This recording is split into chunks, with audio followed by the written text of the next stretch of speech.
ఇందులో మనం కోదండరామ్ సార్ను కూడా అడుగుదాం.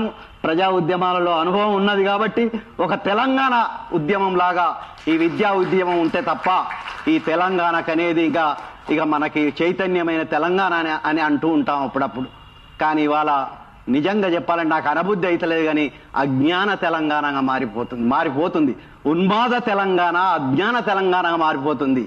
ఎందుకంటే ఎక్కడికన్నా మనం ఏదన్నా అక్కడికన్నా వెళ్తే అందరూ ఇంజనీర్లు డాక్టర్లు వచ్చి మన మీదకి వచ్చి ఇవాళ అంతా ఏమన్నంటే జై శ్రీరామ్, ఏమన్నంటే మీరు ఎందుకు వచ్చిండ్రు, ఉన్మాద తెలంగాణ. ఇంకొక వైపు ఏమో ఇక ఆ రిపోర్ట్స్ అన్ని వెంకటరెడ్డి సార్ ఫుల్గా చెప్తాడు, 8వ తరగతి చదివే పిల్లలు 2వ తరగతి పుస్తకం చదవలేకపోతే ఇంతకన్నా ఘోరం ఉంటుందండి.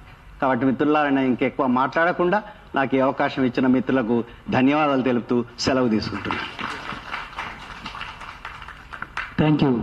Thank you sir. యాక్చువల్లీ ఒక లెక్క